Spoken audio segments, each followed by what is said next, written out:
Alrighty, thank you guys so much for bearing with me during that technical difficulty of the winter storm hitting. Alright, so we are continuing. We got interrupted in the middle of the opening statement still, so we will keep continuing with the prosecution's opening statements. Shown you earlier, they compared it to this photo of Mr. Radel holding his boots up. The police at this time didn't know that Mr. Radel, he hadn't confessed by this point, so they didn't seize his boots. By the time he had confessed, he had melted the bottom of his boots because he figured that the police might try to seize him, so he melted the bottom of his boots, so no comparison could be made. So the comparison was made off using these photographs here that the troopers took. Now, Rachelle Waterman got arrested in this case. One of the things that led it to us, one of them, first of all, was the DWI plan that was being given, that Mr. Radel and Mr. Arrant had set up. That they were going to get her drunk, break her neck, put her in the van, and crash the van, so it looked like a DWI accident. Well, when Ms. Waterman gave that as an explanation Monday, she talked with a school counselor, Sheila Beersley, because she was upset. This was Monday. This was even before the troopers had identified the van, found the VIN number, and identified it. So what she's told Ms. Beersley is that when they returned home, they found an empty wine bottle, and they thought that Lauri Waterman had gotten drunk, drove somewhere, and got into an accident. Now, this was the DWI plan that Mr. Arrant and Mr. Radel had planned. She was talking about it on Monday, and Mr. Arrant will testify that he hadn't told her the plan, what had ended up happening in the situation. So she was talking about the DWI plan the next day, describing why they thought that Lauri Waterman was gone. During the interview with Sergeant McFerrin and Trooper Claus, Ms. Rachelle Waterman was interviewed 3 times.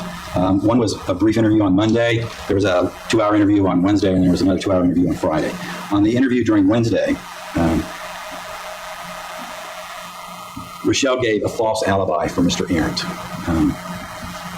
The false alibi was that she had called and talked to Jason Arrant at his residence Saturday night, or actually Sunday morning, about 1 o'clock in the morning. Now, police knew this wasn't true. They talked with Mr. Radel and Mr. Arrant. They said the two of them were together. They said they were at Mr. Radel's house, but he was not at his house. And when they confronted Ms. Waterman at it, she admitted that she had lied about it. And she hadn't talked to him Saturday night or Sunday morning. So she tried to give him a false alibi. In addition, Mr. Arrant and Mr. Radel implicated Rachelle Waterman. So the troopers conducted, as I said, 3 interviews of Rachelle Waterman. The first interview occurred Monday, November 15th. I think it was at the Pierce's residence. In the evening, shortly after the van had been identified, actually I think it was sometime after the van had been identified, but it was in the evening. I think after when they went up there to begin their crime scene investigation, it was probably 8 or 9 that night. At the Pierce's residence, Sergeant McFerrin and Trooper Claus talked with her. She told them about her whereabouts that weekend. She was up in Anchorage. She said that she would return Sunday afternoon with Doc Waterman. As far as she knew, that Lauri Waterman had no enemies. She said that the only disagreement that she knows that Ms. Waterman had was with some guy who worked for a cable TV company, but everybody liked her. She did talk about her and Mr. Arrant's relationship, but she said there were no problems between her and Lauri Waterman. Now, Sergeant, can you, 1.2? Now, here's what she talked about when she was asked about any problems.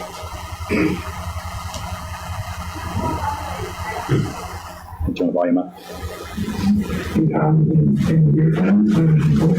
don't have any boyfriend. She doesn't like that I hang out with a couple of people. Jason Arrant. Just because I work with him over the summer and he's older. My mom doesn't like that I talk to him sometimes.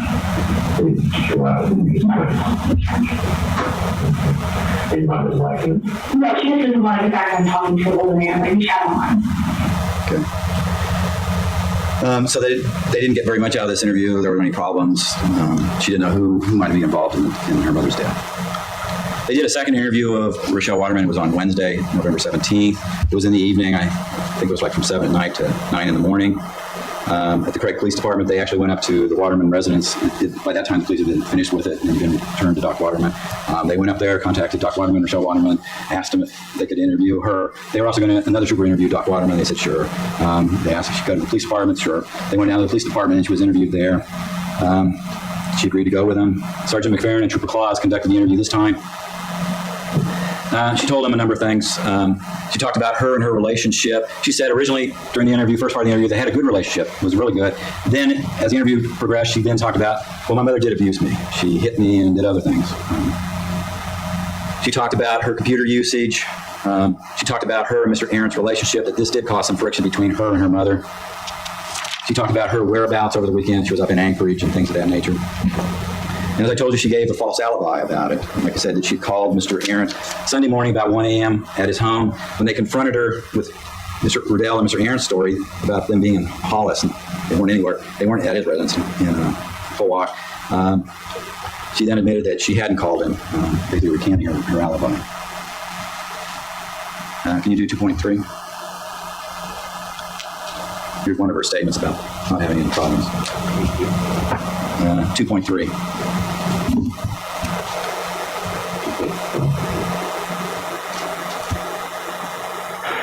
Getting back to these relationships. Who's the crazy? Who's kind of the boss of the house? Who kind of tells you what to do, what's responsible? My mom. Your mom, your dad, that She does, but okay, so mom is the primary person you deal with. yeah. Okay. And you kind of alluded to it, and kind of got some information from other sources that's been a little friction between you and your mother. I don't know stories from that, but What are the modes of contention? that Jason felt like we were friends for a while. We kind of talked about being together, but I don't know, depending on who you ask, we weren't out. We were together, also had 4 divorces apparently. So it's kind of when you talk to him. And then we realized that, age difference Tuesday, and then my mom got later, and she's like, you're talking to another guy. I'm like, eh. So it was kind of, she was a bit shocked, I guess, that I was talking to this older guy about that kind of thing, even though it was very brief. Okay. So how did that make you feel? I totally understood her position. I mean, I would be exactly what I am charged. But, I mean, I was fighting for her. How do you feel about her mom's role in your life? I mean, obviously, we were teens once. I have teenagers. I know sometimes there's resentment. And I mean, sometimes I don't agree with why I can't go out with my friends, but I know she's pretty fair and she's open-minded. I mean, with no things. I highly doubt Jason would do anything like that. I just really don't think so. Even if it's just not, he wouldn't. Except he's offered to talk to her because she used to hit me occasionally. I'm going to start 2.9.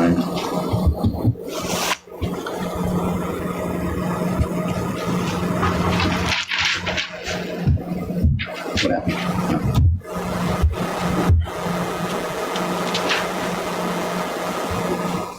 This thing you talked about, your mother hit you. Yeah. My dad didn't know. Okay, so what was that all? She would just get mad when she didn't like my colors and my female college. She didn't like stuff that I'm like in. What's that? It's just a religion that we believe is kind of like hippie mixed with what you call magic. Okay. And we have spirits and perform spells and Okay. So she's upset with you about that. yeah, she didn't like that. Okay. So how did she deal with it? She get angry and we fight. Well, not really fight, but she's like, you shouldn't do that, blah, blah, blah, lecture. And she hit me. Explain to me. So across the face kicked you and she didn't want it when you meet. She's done different things. Once I was laying there and she came and hit me baseball down on my legs. And she tried to push me downstairs, but I caught myself. Well, she's not you. She Pushed me down more. Pushed me to things. you push it back. And do that like that. You tell Jason and Brian about these incidents. Things like that just told me that my she was abusive. You give them details about it. I don't really just and she pushed me occasionally. I didn't really say exactly what happened. You can pick it outside on the time. Yeah, I really don't care, and you're just, he just wanted to talk to her or talk to the police or something. He just wanted me to be safe, and When was the last time you met him?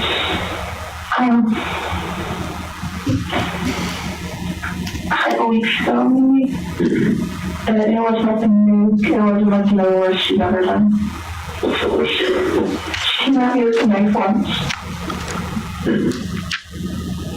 When was this? That was a long time ago. Like 5, 10, 15 years ago? You know, a year ago, maybe. You got around, what was the circumstances there then? And my dad wasn't home. That was right after she found out he and I were having sex. He was my first. And she was very weak, I think, for that. And she came at you with a knife? Yeah, I ran away in the kitchen. She was cutting at me for dinner. And I ran away. But I didn't let him. So did you tell Jason and Brian about all these incidents? I told my dad to.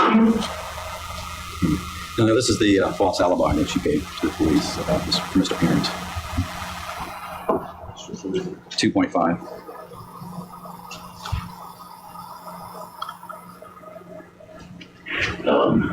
And as I said, we've developed some hard evidence that clearly pointed them.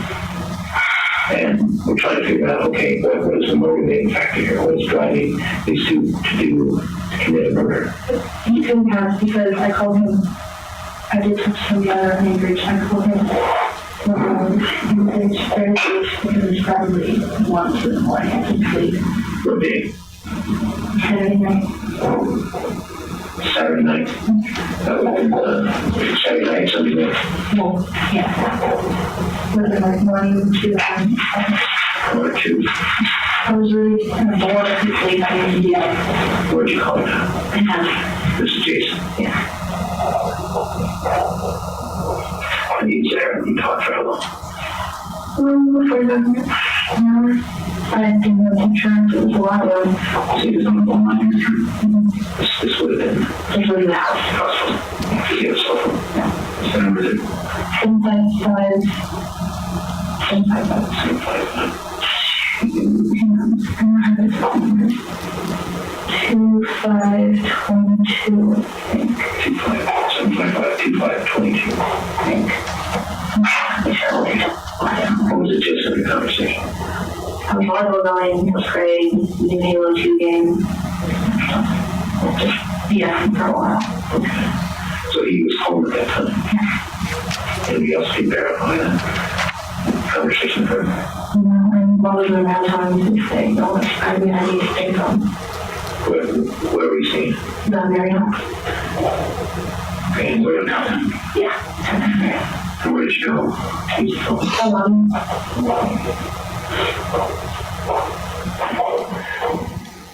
Okay. Again, what I'm saying, you know, protecting the truth. Why? Okay. Then they confronted her with her and she admitted that she lied to get to protect him. It's 2.6. So we talked to Brian and Jason. Their story is with us. They were together Saturday night, Sunday morning. That Jason drove out to Brian's house somewhere between 2 and 4 p.m. Saturday afternoon. They spent the remainder of Saturday at Brian's house. They came back in town to do shopping, but did not go back to Jason's house. They went back to Brian's place in Hollis and stayed there the rest of Saturday night watching TV. Basically, they crashed there. And then Jason gets up in the morning and comes home 10-ish, something like that. Now, that doesn't seem to match what you're telling us about the phone call. Okay. So why was the discrepancy there? Who's being honest with us?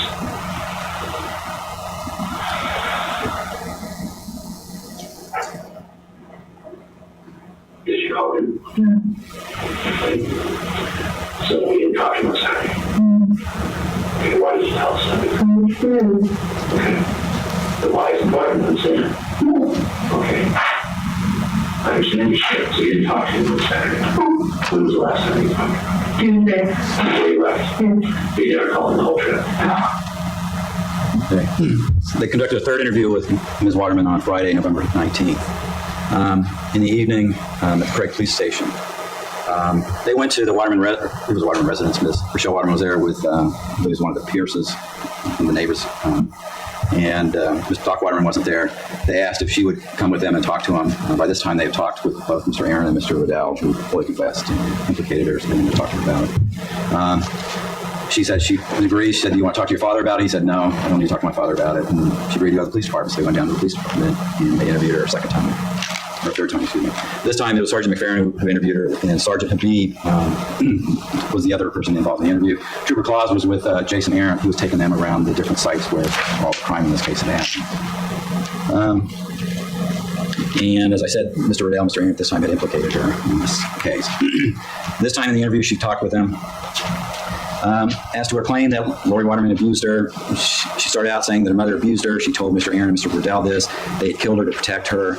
And then at the end of the interview, she admitted that she had exaggerated the claims about how Lauri Waterman abused her. She admitted to asking Mr. Arrant to kill Lauri Waterman.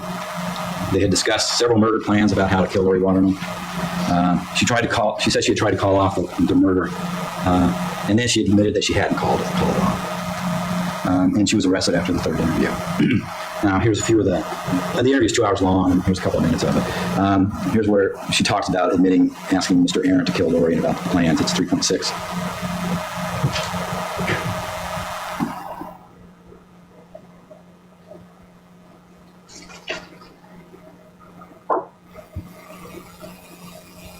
When did you first tell Jason, I want you to get rid of my mom from me?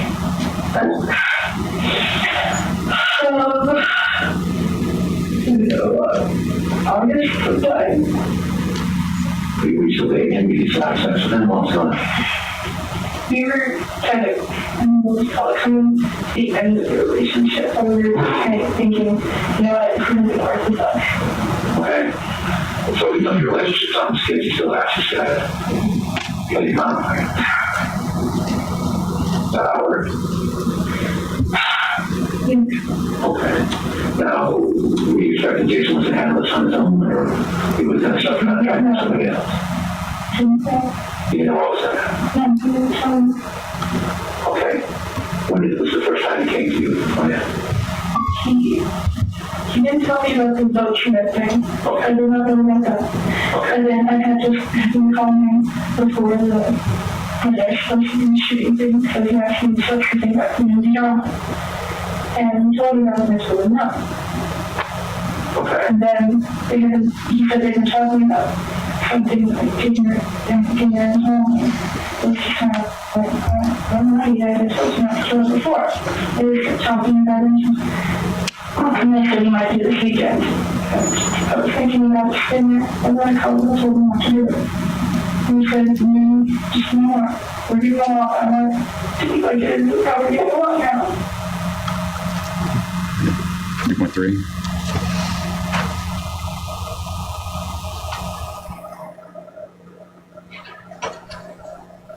You knew privately in town that this plan, this plot, this conspiracy was still active. Yeah. You knew it was out there. And it was in the area. You knew these two guys were had something up their sleeve. They were thinking about doing something. Okay, you did this. And you didn't stop it. I called him. No, I mean, you didn't go to the police to listen. This thing I started, this enormous mess been created. But I want you to help me stop it before something bad happens to my mother. Because at that time, I was in jail. When we talked about it, it was for the same reason I went to in the first place. I was scared for my well-being. Even though we've been getting along, it's happened before. We'll get along, and then she'll come back and blow up again. Okay, well, everybody has their ups and downs. So I wanted to get knowledge. I suppose so. But this thing's still hanging out there. It's like a spare tire. I mean, just waiting. Okay, I'll tell you guys to stand by until the next door. And then I'll strap in. No, it was. It's kind of an either or situation. Either we're going to do this or not. Okay. And you're sitting on the They fence. said maybe. They didn't say for sure. That's what they told me anyway. I don't know what they were talking about. The language they installed. We're talking about the biggest crime there is, murder. And you're not clarifying what these people need. I was not asking them. I think you guys are going to kill your mom or planning to. They were plotting it, yes. Okay, now I'm actually plotting is one thing, doing is another. Yeah. Did you believe they were capable of doing? Well, everyone's capable. I mean, do you really believe that Brian and Jason had the stones to kill your mom? I'm sure no. I didn't think they had the balls to do it. 3.2.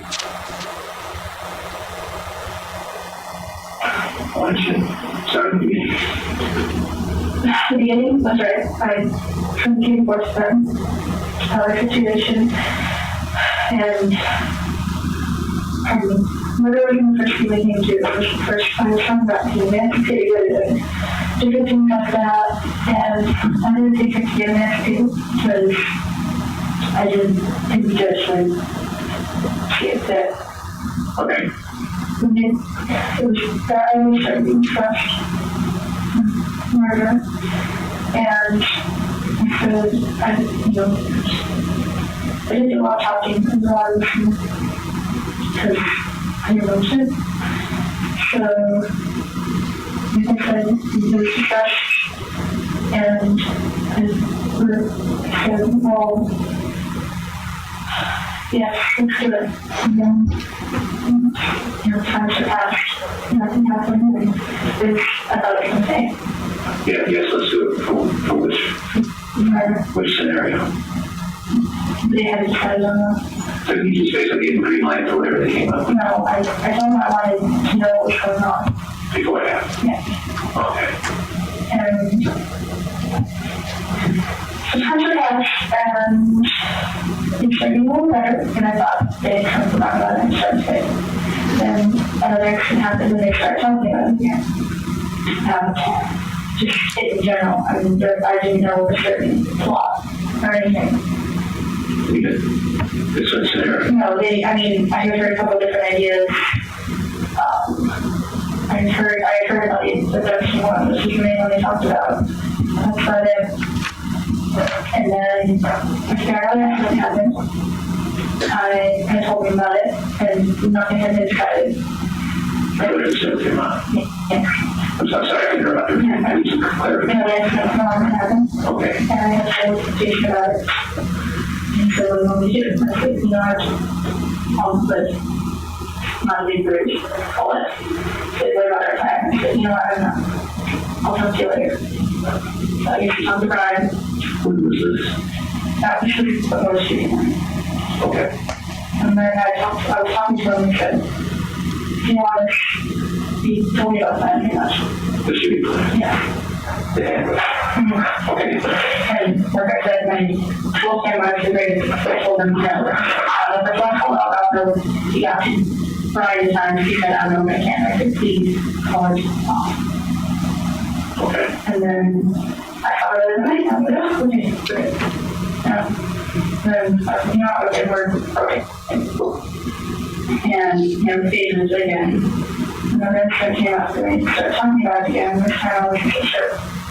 I don't know, I was like, it was, I'm feeling in the only sense that I wouldn't be abused. But then I was just I love her. So we talked about it, and they knew that window because I just went down the floor and they had Just to confirm which window is this here? it's in the camera house. It's the TV. yeah. On the ground floor. Yeah. It's not the garage. No. That's how they fell into the house where and stolen her to use the house. Very Oh, slow. we're sneaking on the first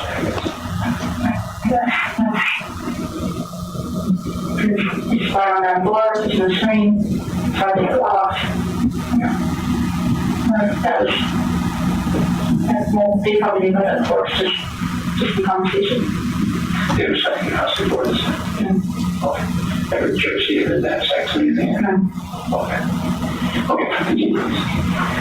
And for state, she found out interviewing another incident occurred, and I told them about it, and they were coming over the spot. And she mentioned, A lot of my black, and I also got a sitting around.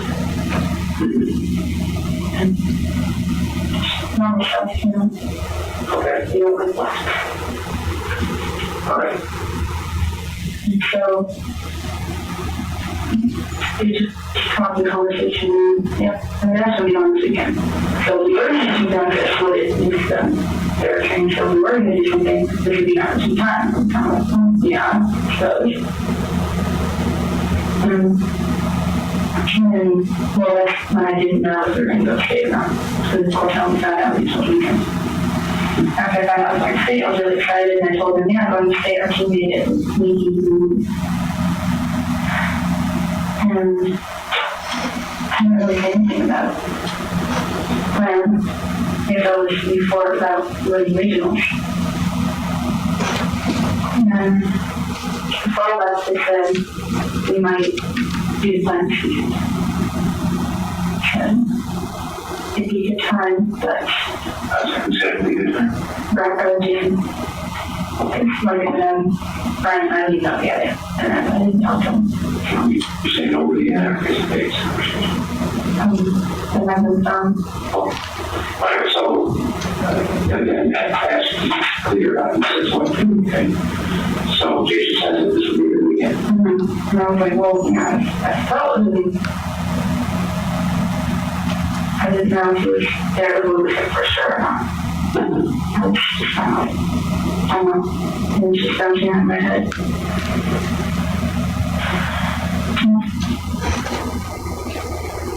Weekend, you're worried. And I thought of how, since the lessons and how things have actually come so much about what they've been in the last year. We were both happy about regionals and honor fire. We had gone to spend time on an honor fire trip. And Your mom. yes, she was shot on that trip. And we got to spend time together. And someone called. I talked to him about it. And This is the Friday night. phone call. Rachelle. And I'll be there. Who is this? Evans. he called Friday. And I was waiting and talked about it. And was leaving. Well, we found that number. I told him about the trip. Right. I told him how things were going. And I really don't remember much of that conversation. Which I did. There was nothing else with the medical one. I can't remember. I mean, you know, still have to get my memory thing. I seriously wish I remembered more. I can't really remember what I talked about. Rachelle Waterman. Sorry, that's very easy. I know, I'm seriously trying to remember. I swear to God I am. But that on that phone call, you did not tell her to stop. No, You did not tell her to stop. no, I didn't really try. I didn't even know if it was going to happen or not. Rachelle. Yeah. This is ridiculous. I had an idea, but In this interview, she also admitted that she had exaggerated about the abuse by her mother. Let's see. You go to 3.1. she had it next to me. She said, me, I'm going to this there. How close are you to that? You see, I was just talking to her. About what? For something about school. And she just said, oh my God, I'm sorry. You gave her a baseball bat in that. And she said, I can't believe that. how did you know? How did they go ahead? Bat. Those are fired up. We were in there discussing, talking, I was laying in my bed. And it's my bed, it's just a baseball bat. It's a terror. Like what you do. It's more killed me. So we got an incident where she held my possibly, and we got an incident with baseball bat for what she held that. Yeah, she didn't have it that. Well, okay, I mean, it wasn't like full knocked her skull out. you did great. Like, No, she's like a word. breakfast can be late. No,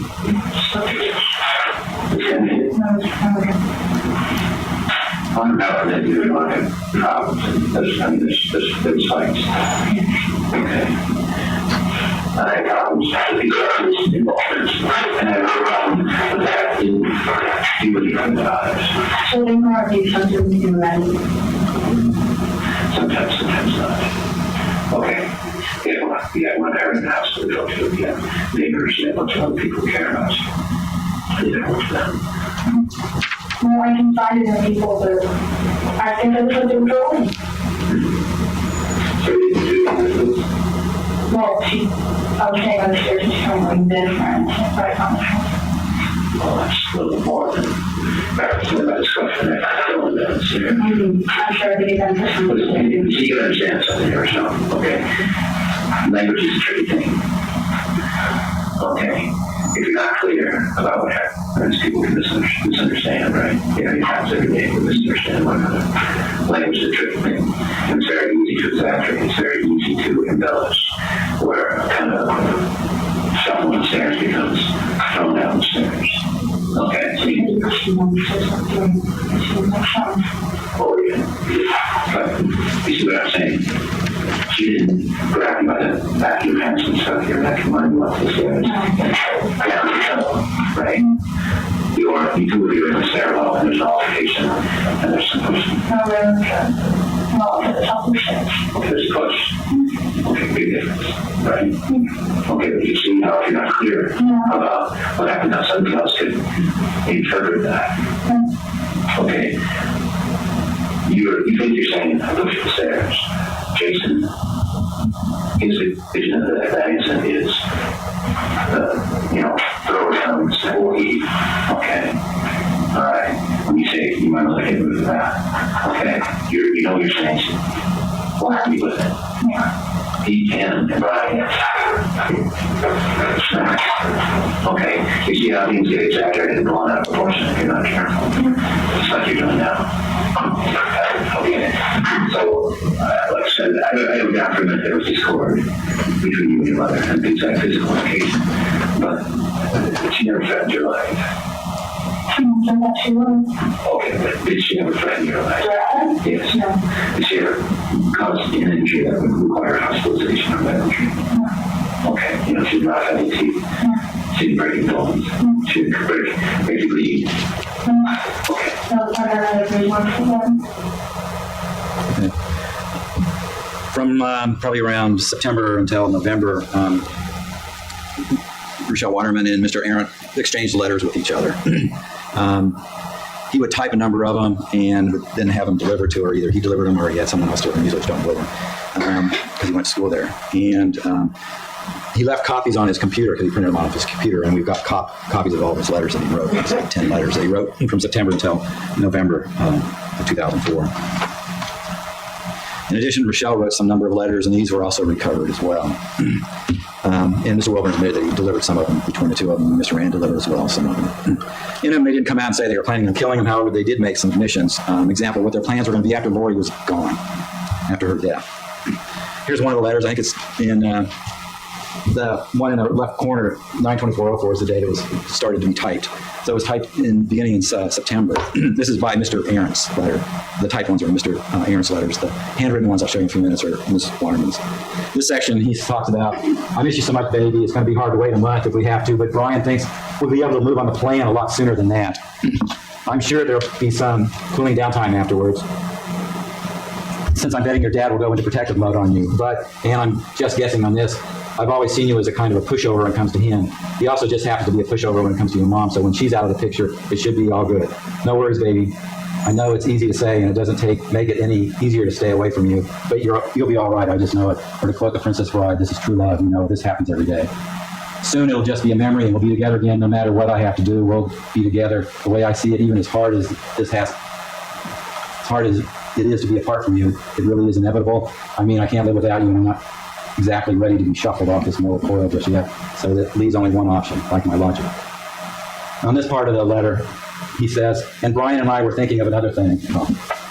a number of things, but if some catastrophe happens and she's not around for the duration of your stay in that house, these are plans that they're going to do if they weren't able to kill her and she stayed around. And then this paragraph here, he says, and there's one other thing I was thinking too. Well, I do not know your dad too well. I think that after your mom was gone, then we might, after waiting a bit, of course, just come clean to him. I think by come clean to him was that they're having a relationship, not that they killed his mother. I could come over and we will all sit down and chat and really tell him the truth. He might be okay with it if you decide to be open and honest with him about it, instead of sneaking around. If I was your father, I know I'd expect that from a guy that wanted to take my daughter anyway. Here's another letter. It's from October 6th. He started typing on October 6th. A lot of these letters he typed over several days, so this one was in October, started on October 6th. In this paragraph, he says, I think about it all the time, baby, and I just always wonder how it would really be and when. I wonder if we'll just get on MSN one of these nights when I'm still up and say, come and get me. I wonder if it'll be after your mother goes away. I even wonder if it'll be after you're 18. That's one not half to be thought. The waiting part, I mean. I can wait, and if I have to, I will. I can wait for you until the sun goes dark in us, but I'll be hurting pretty bad at the end of it. Here's another one in October. Here's a paragraph. I'll be so glad when this whole thing with your mother is over. I know it's not like I'm going to be able to see you right away, probably, but at least you'll be safe. That, and to be perfectly honest, all this waiting and planning and thinking about it is stressing me the hell out. It'll be worth it in the end, and I know that, but it's just starting to feel kind of overwhelming. I don't know. Maybe I just need somebody to lean on a bit. Hey, somebody right. If it couldn't be you, it wouldn't be anybody. Here's another letter. I'm not sure the exact date of it. This is a couple pages into it. It's the fourth letter he wrote. This paragraph here. And it would happen soon enough. We're talking a year absolute minimum here, and probably later. I'm going to hire a team of the most expensive lawyer we can buy to get you emancipated whether your mother is still here or not. Parentheses, which she shouldn't be. Close parentheses. Another reference to her being killed, or possibly being killed. Here's a letter that Ms. Waterman wrote that's been covered. Here's a paragraph that she writes here. Actually, I wish I could live with you. It consumes most of my thoughts. It will happen one day, hopefully not long after V-Bar. I'm actually hoping my dad goes off his rocker and I can have reason for emancipation. It's a dream, I know, but it helps me get through the day. And here's another letter. This paragraph here. I'm tempted to take a, quote, hunting trip, unquote, myself. Guess what my mom is wanting me to do by threatening me? Go out with Ian again, and I know why, because she figures when I'm with him, I won't smoke or drink, because he won't allow it. Parentheses, even though I've been clean for a while, long while, too long, close parentheses. That word hunting trip is in parentheses, if you remember the email about the hunting trip and the shooting incident.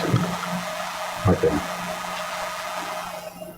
Now, the indictment in this case, there are 7 charges, which are the indictments, the instructions, but here's what the count 1 actually says. It charges all 3 of them.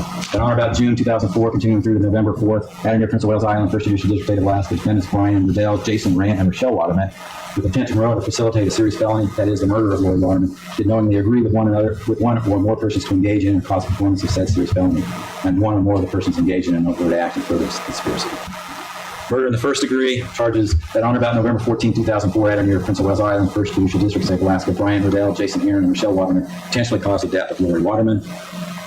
Murder in the second degree, it's also called felony murder, that on or about November 14, 2004, at or near Prince of Wales Island, First Judicial District, State of Alaska, Brian Radel, Jason Arrant, and Rachelle Waterman either acting either alone or with one or more persons committed or attempted to commit burglary and or kidnapping, and in the course of or in furtherance of that crime or immediate flight from that crime, any person caused the death of a person other than one of the participants, to wit, Lauri Waterman. Kidnapping that on or about November 14, 2004, at or near Prince of Wales Island in the First Judicial District, State of Alaska, Brian Radel, Jason Arrant, and Rachelle Waterman restrained Lauri Waterman with intent to inflict physical injury upon or sexually assault the restrained person or place the restrained person or a third person in apprehension that any person would be subject to serious physical injury or sexual assault. Burglary first degree, that on or about November 14, 2004, at or near Prince of Wales Island, First Judicial District, State of Alaska, Brian Radel, Jason Arrant, and Rachelle Waterman, and to remain unlawfully in the Waterman dwelling with intent to commit the crime of murder and or kidnapping and or assault in the dwelling. Vehicle theft, that on or about the 14th day of November 2004, at or near Prince of Wales Island in the First Judicial District, State of Alaska, Brian Radel, Jason Arrant, and Rachelle Waterman, having no right to do so or any reasonable ground to believe they had such a right, drove, towed away, or took the car, truck, motorcycle, motorhome, bus, aircraft, or watercraft, and another to wit a van belonging to Carl and Lauri Waterman. And finally, tampering with evidence, that on or about November 14, 2004, at or near Prince of Wales Island in the First Judicial District, State of Alaska, Brian Radel, Jason Arrant, and Rachelle Waterman destroyed, mutilated, altered, suppressed, concealed, or removed physical evidence with intent to impair its verity or availability in an official proceeding or criminal investigation, and did any of the aforementioned with intent to prevent the institution of an official proceeding. And the tampering is the burning and the destruction of Lauri's body in the van. Now, after hearing all the evidence, the state will be requesting return verdicts, finding Rachelle Waterman guilty of conspiracy to murder first degree, murder in the first degree, murder in the second degree, kidnapping, burglary in the first degree, vehicle theft in the first degree, and tampering with physical evidence. Thank you.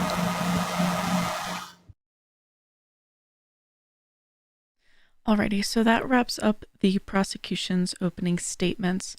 The defense's opening statements for these videos, the audio quality is a bit rough, kind of like this one, but a bit more buzzing going on. So I'm going to basically recap the gist of what the defense is arguing, and then we're going to get into some more testimony. So basically the defense, they're trying to prove that Rachelle was manipulated by Jason, and he was supposedly obsessed with her and saw her mother as an obstacle to their relationship. It's worth noting that Jason was about 8 years older than Rachelle at the time. Again, Rachelle was 16 and he was in his 20s. So that was interesting as well. From that fact alone, without, hearing any of this further evidence, I mean, that's compelling in the fact that there was that huge age difference, and for a female and male relationship, for her to, be vulnerable to his persuasions.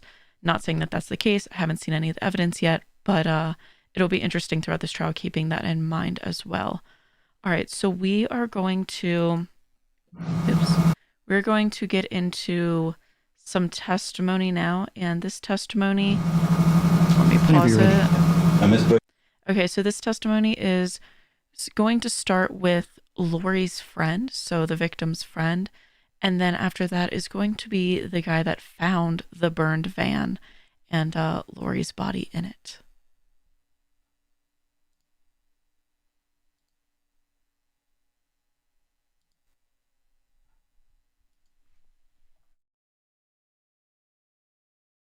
State your full name and spell your first and last name. My name is Janice Marie Bush, Janice, Janice, Bush, Bush. And where do you live? I live in Klawock, Alaska, And how long you lived there? since 1987. And are you employed outside the home?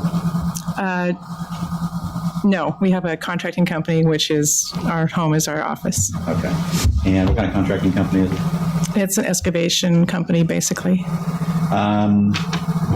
Is there a Chamber of Commerce for the island of Prince of Wales? Yes, there is. Are you involved in that? Yes, I am on the board of directors and currently serving as the secretary. And how long have you been on the board?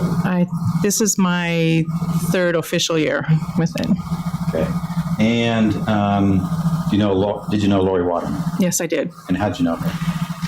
She was a member of the same church that I attend, and I've just known her through mutual student activities at the schools for a number of years as well.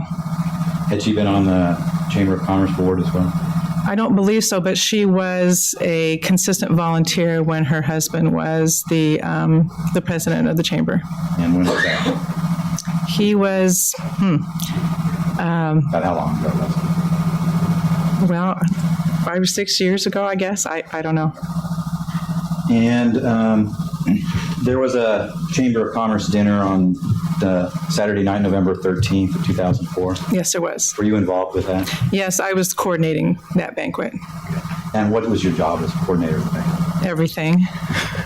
Like, for instance? Well, I planned all of the decorations, the menu, lining up the speakers, the program, setting it up, and taking it down afterwards. And what was the purpose for that banquet? It's the annual awards banquet for the Chamber of Commerce that recognizes distinguished citizens, recognizes volunteers for the year just completed.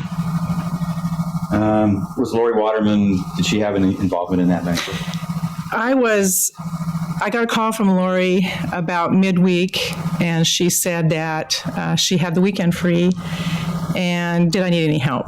And I wasn't turning down any help, so she helped me most of the day Friday, and then on Saturday evening, she attended the banquet and helped with the distribution of door prizes on occasion, and then she stayed afterwards. It wasn't something I asked her to do. She was home, didn't have anything else to do, and she stayed and helped us clean up afterwards. Okay. Now, on the Friday when she was helping you set up, did she talk much about what was going on? We talked about our children a lot, actually. That was the chief topic of our conversation. I spent probably 5 hours with her on that Friday, and 2 different occasions. The first time we ran around collecting plates, dishes, and our theme was Welcome to Bear Country, and this woman had 750 bears that she loaned us, so we were collecting bears and whatever. And then later in the evening, we went back when the Craig Community Association building was available to decorate, and she came back and helped us set the tables, display the bears until we were finished that evening. Did she ever talk about your daughter, Rachelle? Yes, we did actually spend a lot of time talking about Rachelle because she was in Anchorage at a volleyball tournament, and my kids were involved in sports too, so I was really interested in how they were doing. And the first time I saw her, she had heard that they had lost, I believe, their first game or their first match, and I remember we talked about how difficult it is to be away from your kids and not be able to keep in contact with them. So we discussed cell phones that afternoon, and she said that Doc was in Juneau that weekend and that he was hoping to look at getting cell phones for the family so that when Rachelle was traveling that she would have a cell phone so that they could find out more quickly what the status of the activity was. Okay. Now, about what time was it that the dinner started that night? The no-host cocktail hour, I believe, started at 6, and the meal was served at 7. Okay. Did Lauri have much involvement in the dinner part of it, or? I think Lauri was able to relax and at her table and just be able to visit with the people at her table throughout that evening. Okay. What did you do during all that? Whatever needed to be done. We had our MC couldn't make it because of weather, and so we had a stand-in MC, which meant I had to be basically by her side, leading her through an unfamiliar program for the evening. And then we had probably 50, 60 raffle items, and so I was busy coordinating whatever needed to be up on the agenda for the meeting portion of that, for that whole evening. And did Lauri win anything in there? Yes, she did. She won a very nice jacket that was given by First Bank. Okay. Now, I'm not sure I asked, but where was the banquet at? It was at the Craig Community Association building in Craig, Alaska. Is that in the downtown area? Yes, yes. And do you remember how she was dressed at the banquet? Yes, I remember it because I thought it was a very striking outfit and very colorful. It was a black top, kind of 3/4 length sleeves, and then her skirt is what was very attractive. It was black, but with a tropical green leaf or flower arrangement on it. It was very nice. Did anybody did you take photographs there? I had asked a friend of mine to come and take pictures throughout the evening. And yes, there was the whole CD of pictures taken. All right. Seems like it's about 50 or 60 photos or something. Probably more than that, but the one CD I think contains that many photos. Okay. And Lauri's on some of them? Yes, she is. Okay. And you turn that CD over to the police, is that right? Yes. Yes, I did. I'm going to show you some photographs. Have you seen these? I don't know which ones he's showing the witness. Okay.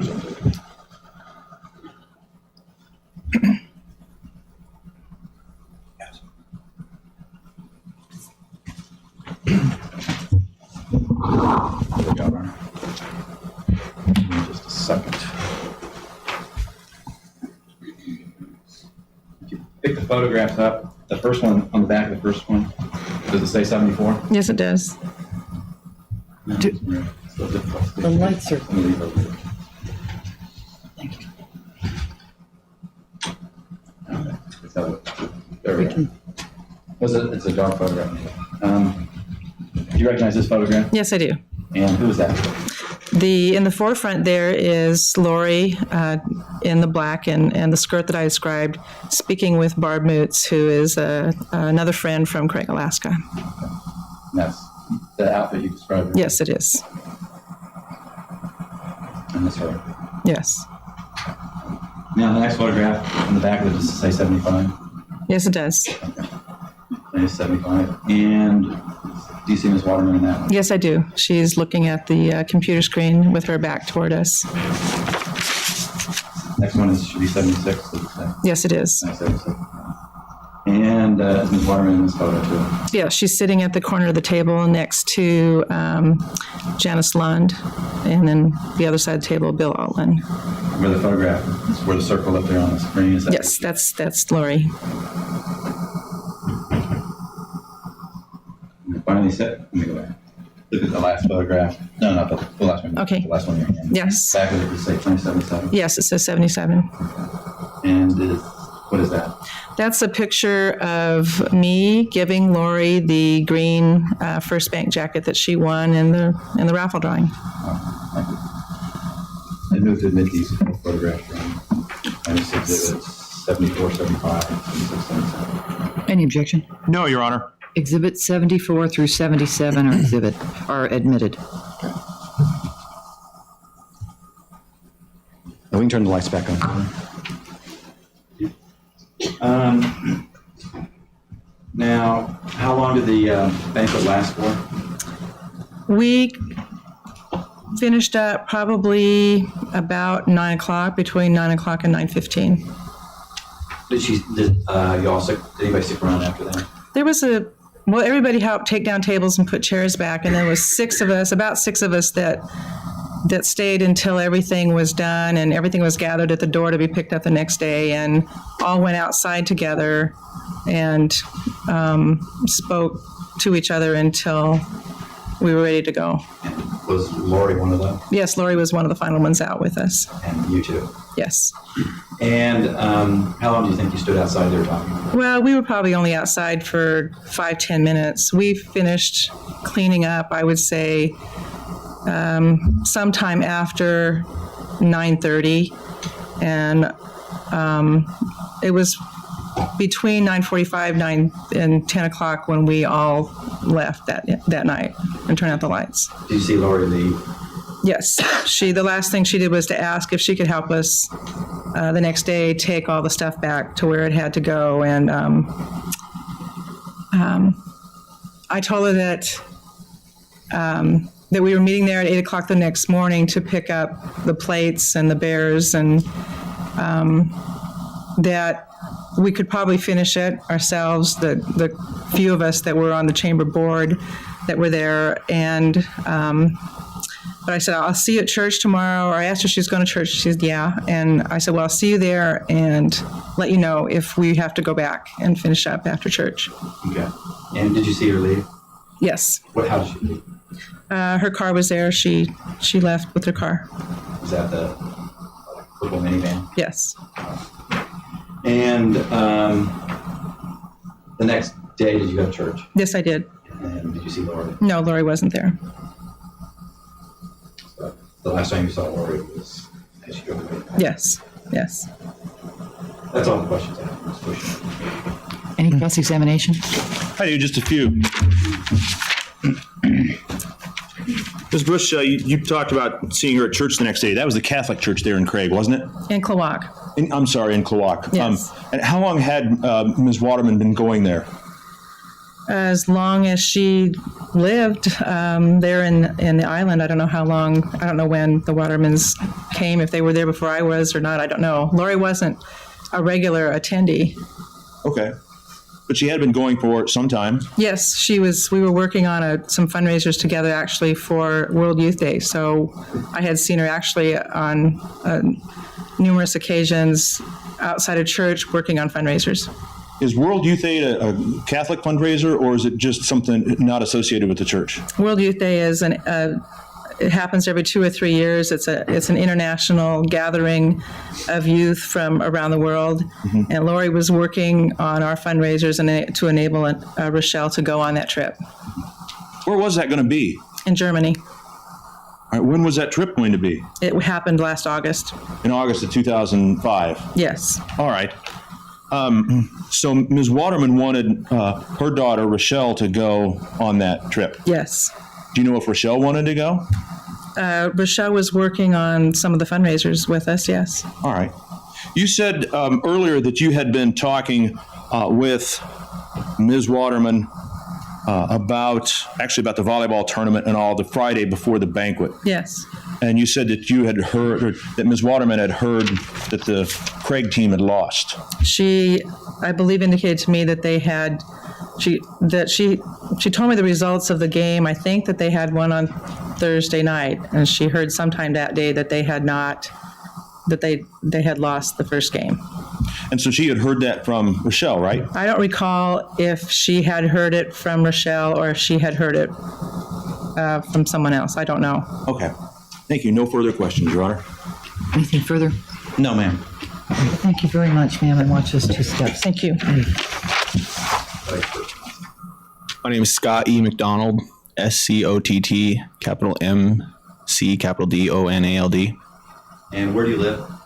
Thorn Bay, Alaska, And how long you lived in Thorn Bay? 21 years, And how old are you? 32. It's about 12 or so. Yep. And what kind of work do you do there? I work for the Forest Service, What capacity? walking in second growth, doing thin inspections, stuff like that. And how long you been doing that? Permanently 5 years, but since right out of high school. Okay. And do you have any relatives living in Thorn Bay? Yeah, my mom and dad live there, and my sister.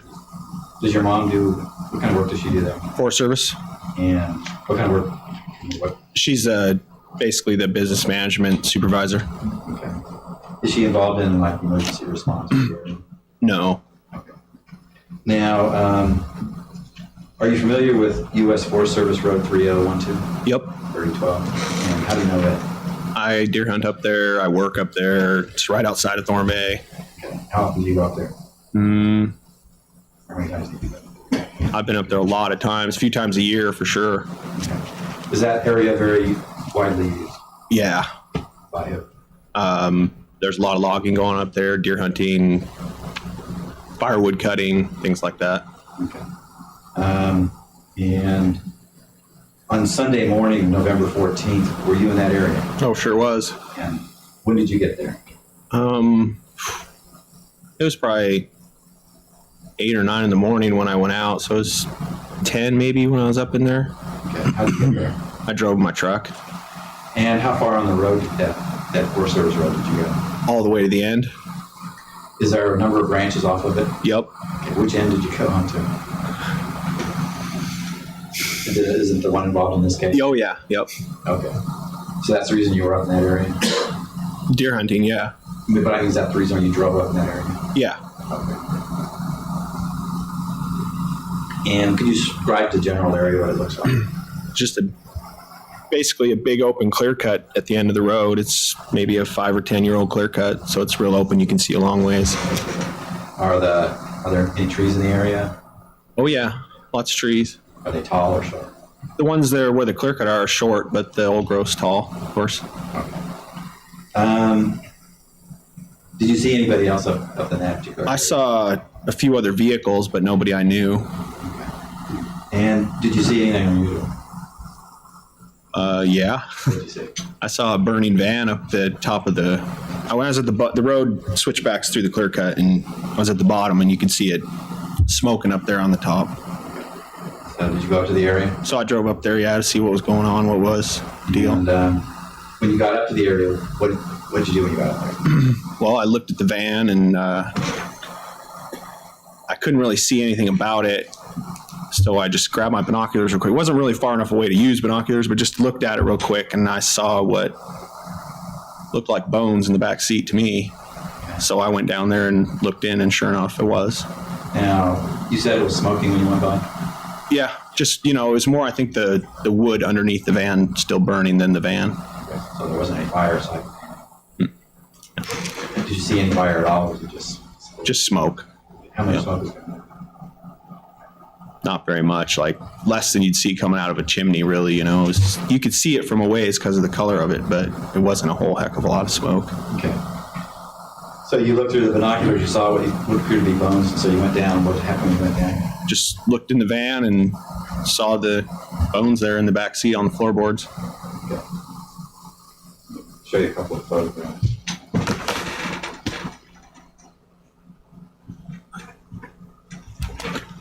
Try this thing. Okay. Show you a photograph of marked Exhibit 78 and ask if you can identify that one. Yep, that's the van. Second. Photograph up there is that van. Yep. Okay. Does that look pretty much the condition you saw it in? Yep. And the smoke, where was it coming up at? Down towards the front of the van, underneath the, where the engine would be. And that appeared just to be the wood underneath burned. Yeah, I think so. I didn't really look too close, but.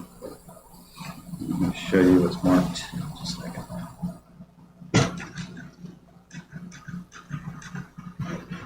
Okay. Mine is Exhibit 82. That one. And can you identify that one? Yeah. What is that? That appears to be the body laying in the back seat there on the floorboards. That pretty much the condition you saw when you looked at it? Yep.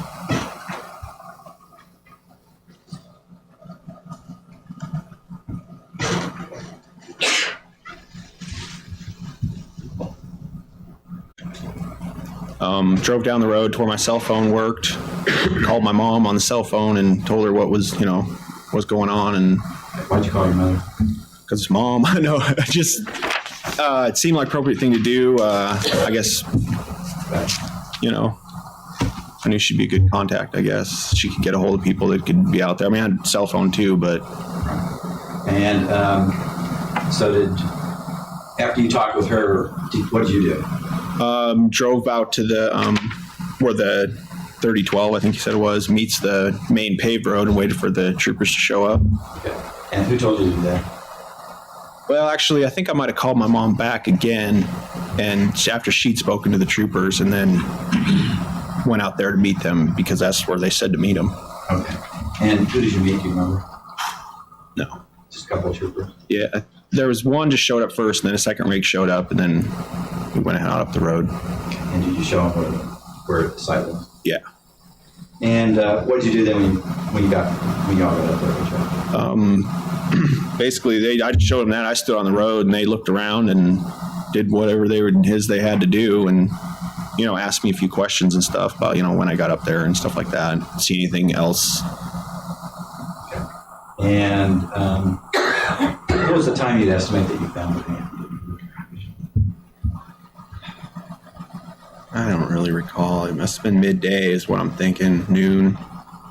One way or the other? Yeah. Good bad. Before noon or after? Yeah, I would have to say it was maybe a little before noon, if anything. All right. And when you showed it to the troopers, everything was the same as when you saw it? Yep. That's all the questions I have for Mr. McDonough. Any cross-examination? I have some. You said that road is fairly well traveled. I mean, I guess for a logging road. Yeah. Well traveled and what I would call well traveled, but there's not a lot of people around to start with. So, Right. But I saw 4 or 5 other vehicles out there. So, Were they hunting or logging? Do you know what they were doing? I would guess they were hunting, but I don't know. Was that the hunting season then? Yep.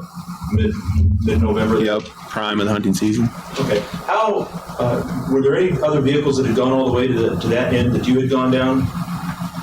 I think when I got up towards the top, after I'd already noticed the vehicle, there was one up in front of me, but I didn't stop and speak to them or anything. So, all right. How easy was it to see that van up where it was? pretty easy. I could see the smoke with my naked eye, and there was a vehicle there, but I got my binoculars out and looked up there and could see then clearly it was a minivan off the side of the road. But with the naked eye, it was a little tough to see that it was a vehicle because it blended in with the logs and stuff. But you could clearly see it. Yeah. How far away were you, do you think? I mean, the road goes up and switches back, right? How far away do you think you were when you saw that up there? It may be a quarter mile at the most, I'm guessing. And you said this is about a 5 or 10 year old clear cut down there? I think so, yeah. How wide would the visibility be at that point? You mean, I mean, when they clear cut, I mean, about how far across was it? the whole clear cut? Yeah. I was looking probably from somewhat the bottom of it to the top, maybe that half mile as a straight line from me to the van. Okay. All right, thank you. I have no further questions. Any redirect? No, ma'am. Thank you very much, sir. You can step down and watch those two. All right, so that wraps up those two testimonies. Those were definitely insightful. So we just listened to the victim's friend and then this guy that found the body. I was kind of shocked how nonchalantly he was recounting that, maybe because, it was pretty decomposed at that point from all the burn damage that it was easier for him to disassociate than some of the other testimonies we've heard in previous cases of people finding victims. All right, so we are going to move on to the defendant's father now. So this is definitely going to be a very interesting one. This is going to go one of two ways, right? Like, as the father, either he's going to defend his daughter or, testify against her. I'm very interested to hear how that's going to go. 50-50 for this one.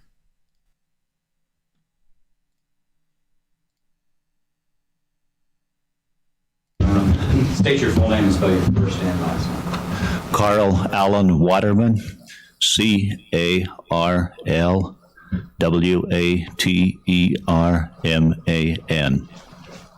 And do you have a nickname? Doc. Very more common than my given name. So you're generally called Doc. Generally. And where do you live? I live in Craig, Alaska. And how long have you lived in Craig? Since 1987, 18 years. And the resident you lived in, how long you lived in that house? 6 years now.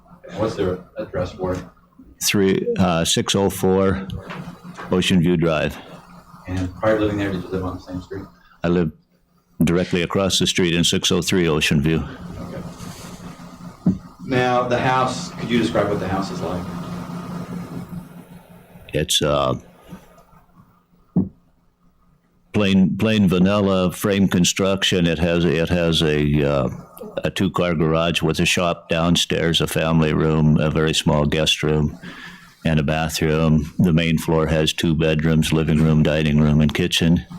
And the top, which is about a third of a floor, has the master bedroom and bathroom and a small room out front. Okay. I'll show you some diagrams.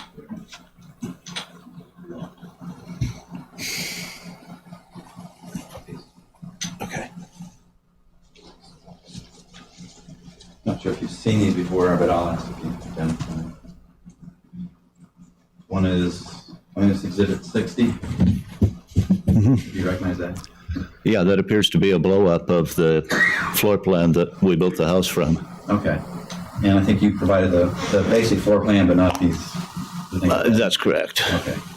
And this area here constitutes, I guess, at least 2/3 of this half of the floor. Exactly 2/3 of that. And what is that? That's the garage and shop area, and there's a small utility or mechanical room up in the corner. Here? Yes. Okay.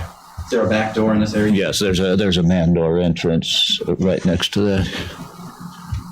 And windows on the side of the garage. Are there windows? Yes. Is that what That's what those are, yes. And along the wall here, this part of the outside wall, what's against the wall? There's a workbench nearly the entire length of the wall. It doesn't go quite to both walls. Okay. And what's along the back here? Mostly just storage right now. It's intended to be workspace. Okay. And how many cars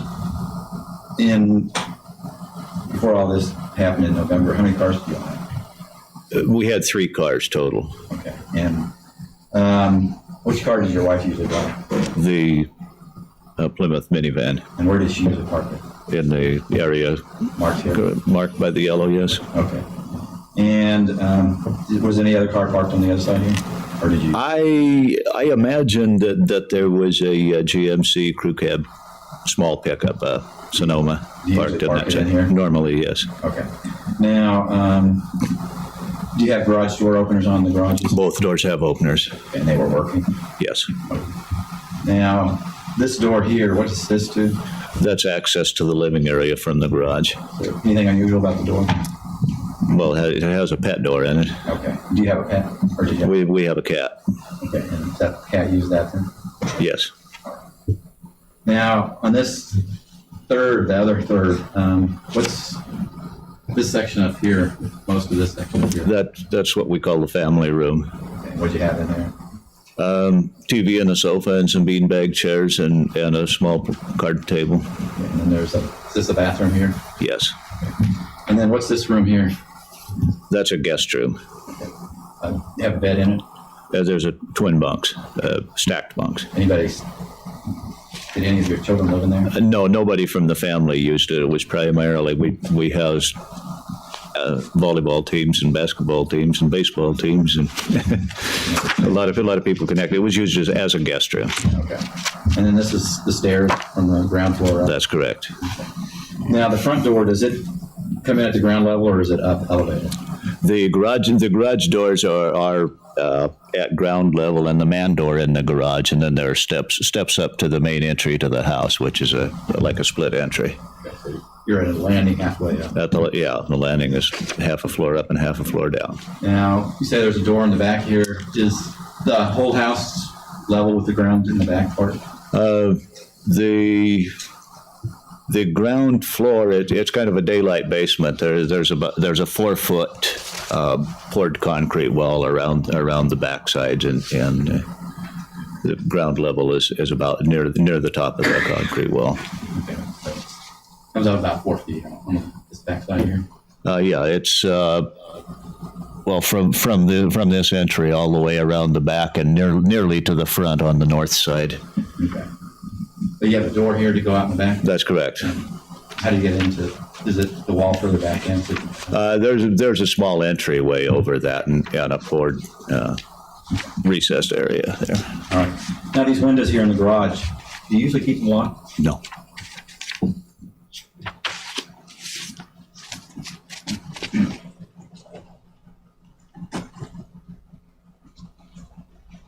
Show you what's marked as Plaintiff's Exhibit 61. Identify this. Mm-hmm. And what is this? That's the main floor in our house. Okay. And this is the stairs that come up to it? That's correct. And then it goes up to the next level up too. Right. Now, what's this over here in the lower part of it? That's my son Jeffrey's bedroom. Okay. And there's a bath between there? That's correct. And this room up here, what's that? That's Rachelle's bedroom. Okay. Now, this area over here, this section, what is it? This is the kitchen. This was intended to be a dining room, but we never used it. And this was a informal dining. This area here? Yes. Between the kitchen and the utility room? I'm sorry? Between the kitchen and this room here? Yes. Okay. And this room is? A utility room. There's a washer and dryer and water heater and a sink. Now, is there a door that goes out the back here? Yes, sir. Okay. But that's the only door on this level that you can go out from? That's the only door that's actually on the level. This one's a half level down. Okay. That's correct. And you have did you have computers in the house? I had a desktop computer in the house, and there was a computer that Rachelle had got for Christmas the year before, and I have a laptop, or at that time I had a laptop that belonged to the school. They wanted me to carry it so I could check email when I was out of town. Okay. And then when the police were doing the investigations, this is where it was at? That's correct.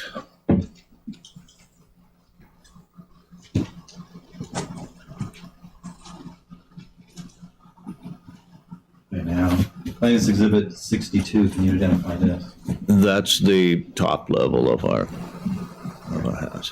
And it constitutes what, about the middle third of the It's building? just a third of it. Yes. And what's this there? That's the attic area. And then the other side? Same. Okay, can you get to them from there? Yes, these access doors go in there.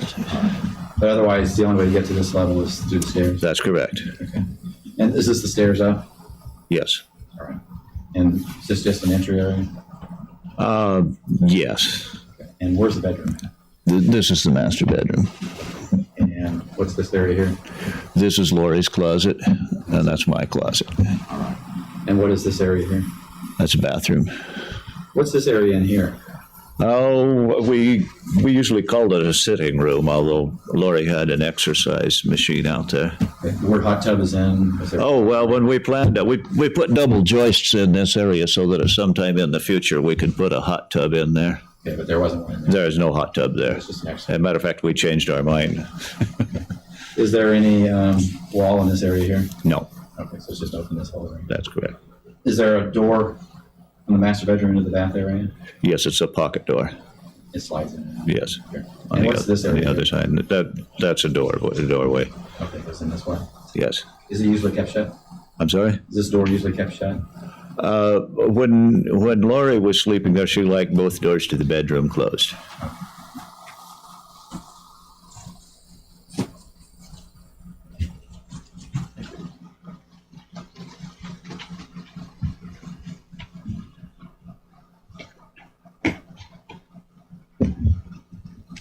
Now, you were married to Lauri Waterman, Yes, I was. and how long, or when did you all get married? 1978. And were you living in Craig at the time? I'm sorry? Were you living in Craig at the time? No, I was living in Anchorage when we got married. Okay. And when is it that you all moved in? We moved in 1987 to Prince of Wales Island. And do you have any children? We have two. And what's your oldest child's name? Jeffrey, Okay. And how old is he? he's 20. Okay. And where's he at right now? He's in London. He attends school at Pacific Lutheran University, and he's on a foreign internship program where he's spending this semester in London working. And so how long has he been in college? This is his junior year. And where did you graduate high school? Craig. And so he lived with you in Craig from, was it 87 until he graduated? That's correct, yes. And you have another child. That's correct. Rachelle Waterman, the defendant. And how old is she? She's 16 now. And did she turn 17? Okay. And how old was she when you all moved to Craig? She was born in Tacoma while we were living in Craig. Her mother goes down to visit the family every summer, and she just stayed until she was born. She was born in August. That's correct, 26th. And so she basically grew up in Craig. Yes. And I guess I didn't ask it, but Lauri's the mother of both of the children. I'm sorry? Lauri's the mother of both Jeffrey and. That's correct. Now,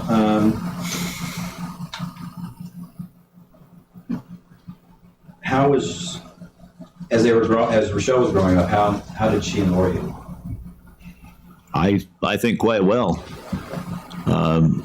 Lauri always volunteered to help lead if there was a troop leader needed for Girl Scouts or a coach needed for T-ball or something, so just so that Rachelle could play, and she was usually her coach. Okay. Now, I'm not sure I asked you, but what kind of work do you do in Craig? I'm a real estate broker. And how long have you been doing that? I've been doing it in Craig since 1994. Okay. And is that your full-time job? That's my full-time job now. Okay. Did Lauri have a job there? She was a special education aide at the elementary school. And how long did she work there? I believe about 12 years. 12 years. And how many hours a week would she put in during the school year? 37 or so. Okay, so almost a full-time. Yeah, it was considered a full-time job. And what school did she work at? Craig Elementary School. And did she have much work at the high school? She had worked at the high school as an office secretary for, I believe, 1 year. But when Rachelle was going to high school there, your wife was working there. That's correct. Now, I guess beginning in 2003 and 2004, were there any problems between Rachelle and your wife? I wasn't aware of any major problems.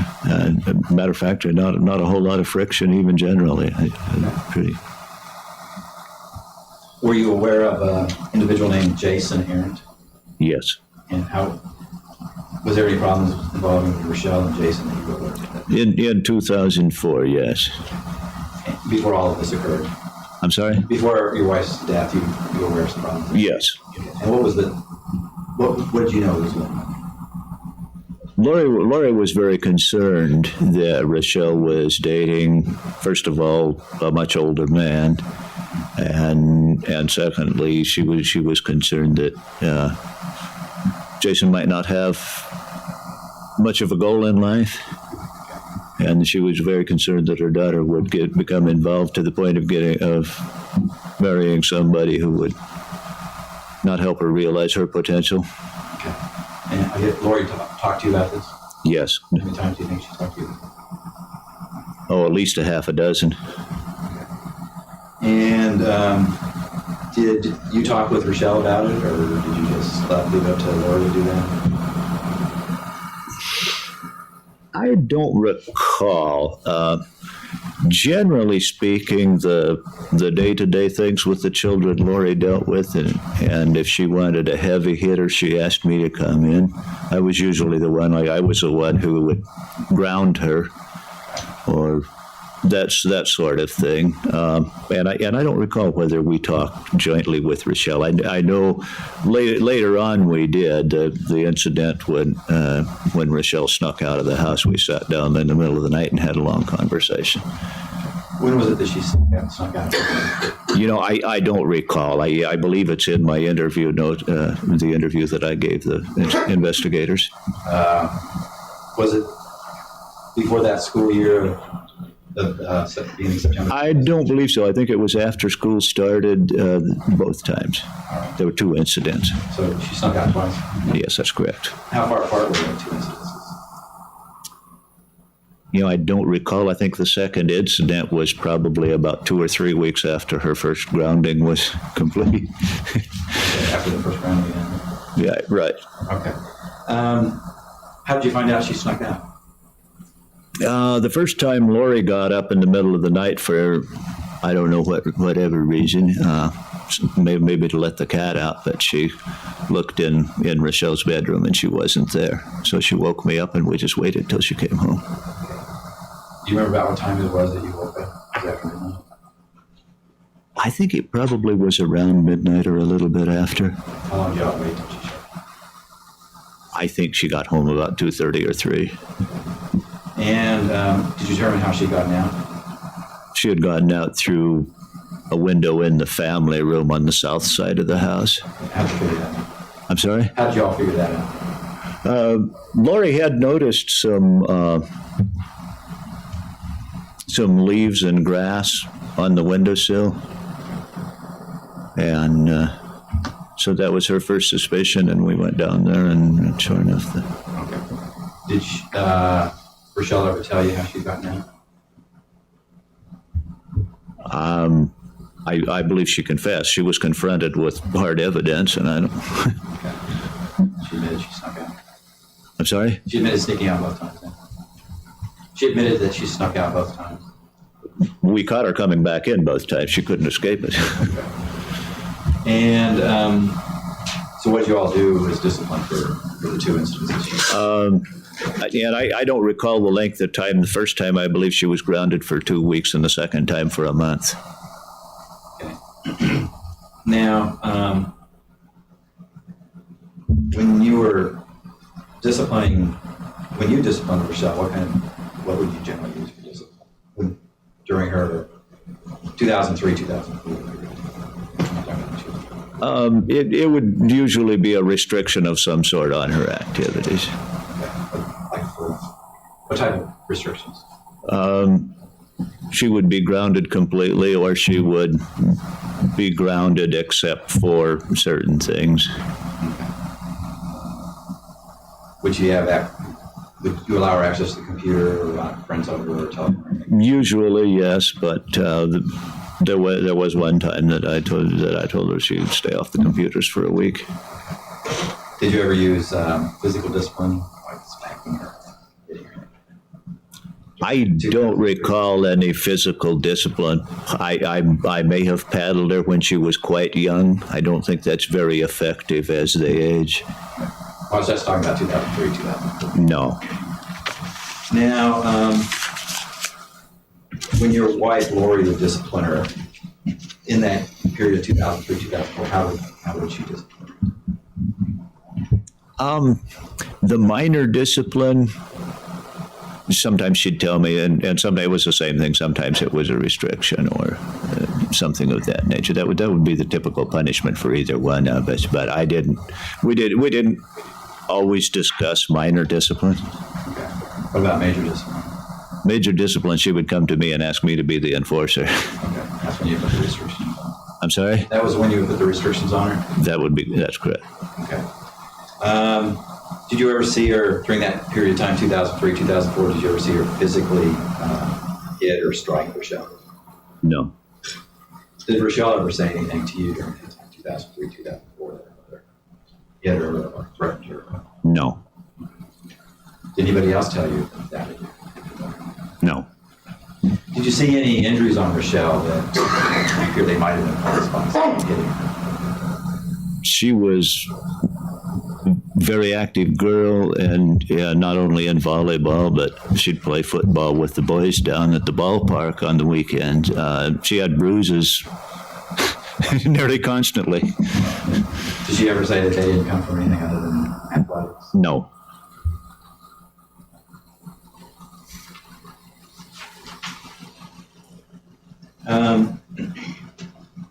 Was Rachelle have a lot of friends? I think quite a few. Did they come over to her place, your place? Yeah, at times. She played at their house, they played at our house. We tried to leave it open for them. All right. And I forgot to ask you this. When she snuck out at night, those 2 times, did she ever say where she had gone? She told us a couple of stories about where she'd been. Okay, what were they? The first time was that she had been down to the ballpark, and the second time was that she had been up at a friend's house. Okay. Do you remember who the friend was that she was with? Laura Taylor. Okay. Did you check to see if her stories were correct? Well, there's nobody at the ballpark at 2 o'clock in the morning to check with. Okay. But did she say she meet anybody there? She didn't say, no. Okay. Did she say what she was doing at the ballpark? No way of telling, but I know that she does take walks by herself sometimes. Okay, but she never said. No, I didn't. I'm sorry? She never talked about meeting anybody. No, she didn't say that. When she went to the friend's house, did she say what she did? I'm sorry? When she went to her friend's house, when she snuck out, did she say what she did? She, and I don't know if I've got it all exactly straight, but she was trying to put a good spell on the house because her friend was having some kind of problems. This was related to her Wiccan. All right. When did she get involved in Wiccan? I'm not sure. Just not more than a year before Lauri died. And what did Rachelle tell you what Wiccan was? We never had a very long discussion about that, but it's nature-based. I'm kind of lost. The explanation is a couple of years old. Okay. Did she do very much dealing with Wiccan? I don't believe a whole lot. I know she read. She had some books in her room, and I know she read, and she burned incense and candles, and I don't know how related all of that was. And what was your wife's reaction to her being involved with Wiccan? In matters of religion, Lauri was a little more conservative than I am. What do you mean by that? She was raised a strict Catholic upbringing, and she pretty much believed everything that she had been taught growing up.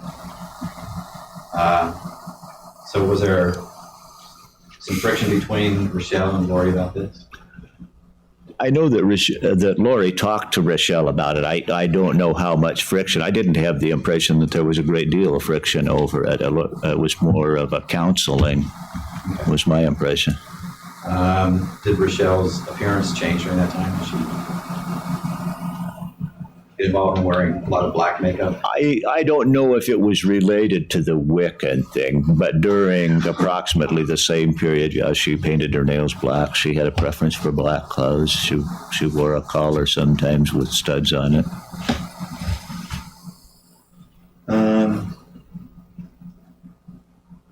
The friends that she would have over, do you ever remember Jason Arrant being up there? I remember Jason being to the house one time, and I don't believe he stayed very long at all. Rachelle introduced me to him by name, and that was about all. He basically was up at the doorway and doorway. There, if I remember correctly, there were some kids getting together for a Dungeons and Dragons game down in the family room, but they decided to take it somewhere else. So I believe he was probably there for 5 minutes, maybe. Okay. Did Brian Radel ever come over to that house? I don't recall ever seeing him at the house. Did you know Brian Radel? Yes, casually. Okay. And you obviously knew who Jason Arrant was. Knew who he was, yes. Now, the weekend of November 13th and 14th of 2004, were you home? Where were you at during that? I was in Juneau. And when did you come up to Juneau? That Thursday afternoon, whatever the date was. Okay. And was Rachelle at home when you left? No, she had left for the volleyball tournament before I left. And do you remember about it? Was it the same day you left, or was it the day? I believe it was the day before. Okay, was that Wednesday? I believe so. You left Thursday, I think. She would have left. That would be the case if it was the day before. And how long are you going to be gone for?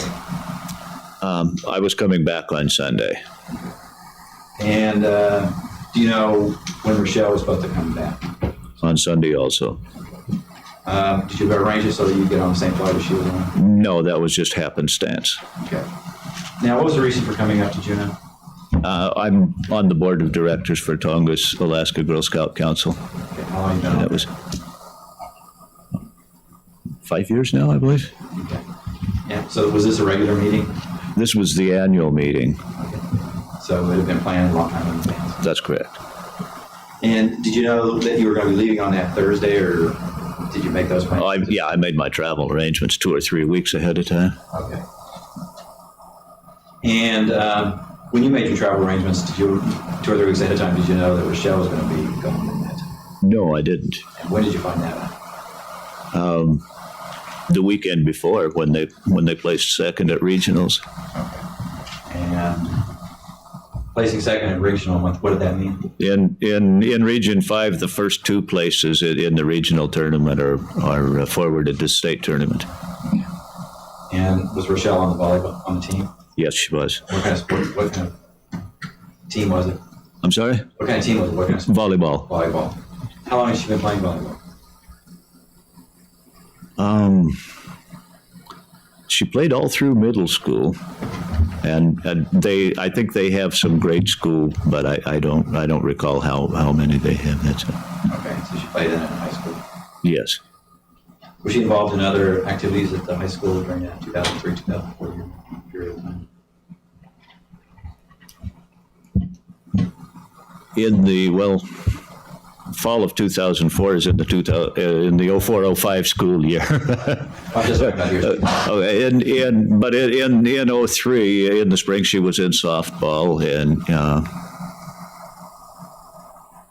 I believe she played basketball the year before. I'm not sure. She was in academic decathlon and in choir and in band, and very glad to see her chosen for honors choir. Now, in November, before she went to state, did she go to Haynes during that time? She was at Haynes sometime just a little bit before the volleyball tournament for the honors choir. That was the Southeast honors choir was held in Haynes that year. Okay. And did your wife go with her? She was a chaperone for the trip. Okay. You remember how many other students went with her? I believe just she and Stephanie Claus. Stephanie was in honor band, I believe. That's Trooper Claus's daughter. That's correct. Now, so Rachelle left on Wednesday, and then you left the next day, Thursday. I believe that's correct. And you returned on Sunday. Yes. And about what time was it the flight you left? Did you know? About what time was it you flew back? I don't remember the schedule. It's a flight that leaves mid-morning. It gets into Ketchikan around noon, So these are somewhere around 10-ish. I would guess. Okay. So you didn't wake up early and take that very early morning flight? No, I usually do, but I didn't. Now, while you were up here in Juneau during those 4 or 5 days you were up here, did you call home? I called home and talked to Lauri on Saturday afternoon. And how long did you talk to her for? A few minutes. And what did y'all talk about? Oh, just checking in. How's it going? Now, on Sunday, did you call the house?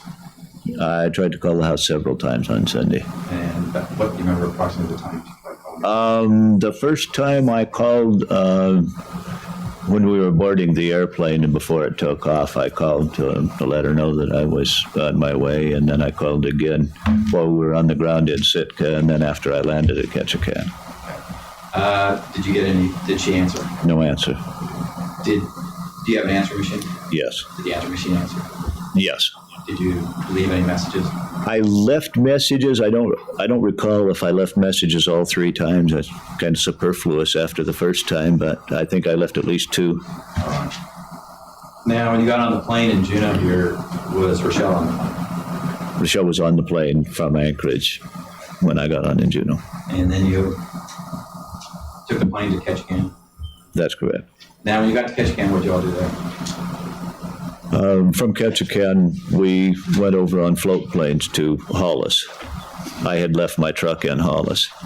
I'm sorry, I hadn't left my truck in Hollis. I drove a friend's rig home from, he had left it at the ferry terminal and asked me to take it to his house. And is that the reason you went to Hollis?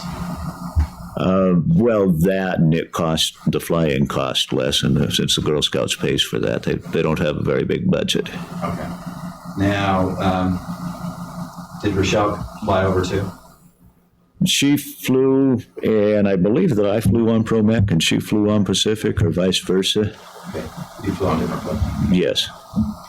And when you got to Hollis, what happened then? We got some people to give us a ride over to the ferry terminal and got in my friend's rig and took it home. And you drove from Hollis, where did you drive to? Craig. Craig. And when you got to Craig, did you go straight home? Yes. Now, when you got home, was Lauri there? No. Was her band there? No. Did you think anything of it when you got there and she wasn't there? Not really. She tries to be home whenever somebody's coming home, but she's fairly active in the community and it always goes to help somebody out if she knows they need some help. So. Okay. When you got home, were the doors? Did you come in? How did you get into the house? Did you come through the garage or? I came through the garage. Through the garage. So you had a garage door open then? Yeah. No, but the man door into the garage is usually unlocked. Okay. And I carry a key with me. Do you remember if it was locked or not? I don't remember. Okay. Was there another message from an individual named Ian Landry? I don't recall that. Do you remember telling the police that there was a message on like me? That's entirely possible. Do you remember what you did with the messages? I think I deleted them all. Okay. The bedroom that was upstairs, did you find anything unusual about it? Well, the bed was unmade and the sheets thrown back. Is that unusual? Yes, it's unusual. Lauri and I both are in the habit of making the bed right after we get up in the morning. Okay. Did you think anything about it though at that time? Not really. If she were in a hurry, why? Did you find anything else unusual about the bed? I did find some rope fibers, which I didn't recognize as rope fibers at the time, and the tip of a rubber glove. Okay, where'd you find the tip at? It was lying on the covers that were thrown back. When you first saw it, what did you think it was? I didn't have any idea. So, did you pick it up? I picked it up. I actually put it on my finger and looked at it and thought that's strange, and took it in and set it on top of the mirror in the bathroom so I could look at it later. Did you said you saw some fibers? Yes. Did you do anything with those? I picked one up and put it in beside the mirror on the other with the same idea in mind. I was, what the heck is this? Okay. Do you remember about what time it was you found those? Was it shortly after you got there? Or? Would have been shortly after we got home, which was, I believe, about 3:30, 3 or 3:30, something like that. Okay. Now, did you see your wife's rings there? Her rings. I don't recall whether I noticed them at that time or not. They were there. Okay. You noticed them at least then or sometime later? I'm sorry. You noticed them then or sometime later? Then or sometime later. I noticed them before I called the police because it's very unusual for her to go out without wearing her rings. Okay. How long were you at home before you became concerned about Lauri? I was a little bit concerned after a couple of hours because it's unusual for her to not leave a note when she would leave, or let me know, or call back knowing about when I was going to be home, or not greet us. She knew what time you and Rachelle were going to be coming home? Yeah, we were actually a little bit later than scheduled. And so after a few hours, you started becoming a little concerned? Yes, as a matter of fact, I drove out. And forgive me, my memories. This is a long time ago, and I haven't consciously tried to retain all of this as I probably should have. But not too long after we got home, I drove around thinking. My first thought was, well, maybe I knew that she was working on the chamber banquet. My first thought was that she would be working there, and I drove down past there, and I drove through town to see if I could see her car anywhere. And I drove out to Coak. I hadn't noticed her car at the church, but I thought that was a possibility. Okay. What kind of vehicle was she driving? I'm sorry? What kind of vehicle did she drive? She drove. It was a 1998 Plymouth Voyager minivan. What color? I believe they call it plum. Kind of a purple. Sort of a purplish, yeah. Or no, I'm sorry. It was this one is cranberry. They change their names. They pay people big bucks to change those names every year. Did you say it's close, kind of a purplish color? It is a purplish or deep maroon, burgundy sign of it. And is that the one she almost always drove? Almost exclusively. Okay. And the did you have any signs on the side of it about the realties or not? Not about the real estate company, no. There weren't any signs there. I believe there's a little sign in the rear window for the Craig Panthers. Okay. But not on the side of it? No. Okay. Now, when she drove it around town, did she like to drive it all over the island? No, she didn't really like to drive on the roads on the island. She didn't really like to drive to Hollis because the road is a little bit winding. Even though it's paved? Even though it's paved. She likes nice, straight, flat roads. So did she drive a whole lot then outside of the Craig Walk area? She didn't. Whenever she had the need to. I mean, it wasn't such an obsession with her that she didn't. When she was coaching T-ball, she jumped in a 15-passenger van and drove it to Kaufman Cove on the old roads. This was before they straightened them. That was before it was paved anywhere except between Craig and Coak and Hollis. Okay.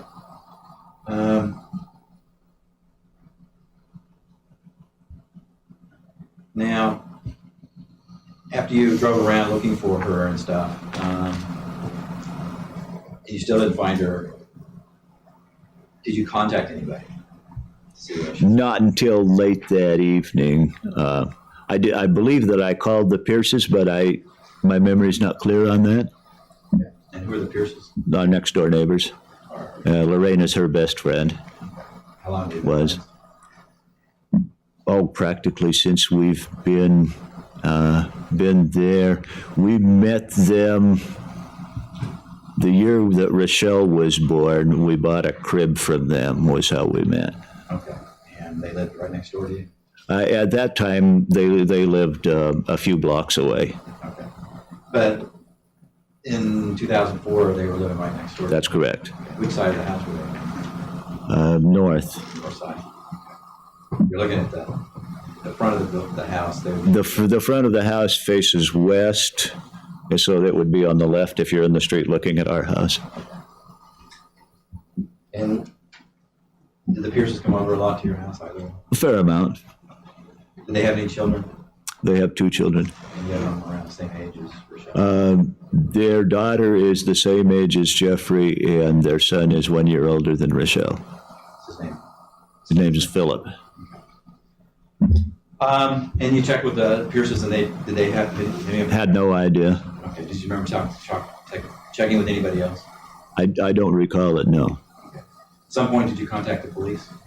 That evening, probably 8 or 9 o'clock. And what did you report when you called? That she was missing, and it was unusual for her not to be there or to check in. Did anybody contact you that night about that? About, I don't know, a half hour, 45 minutes after I reported it to the Craig Police Department, I received a call from Trooper Claus, and he just asked me a little bit about it. Did you know Trooper Claus? Yes, well, fairly well. His daughters would come over to your house sometimes?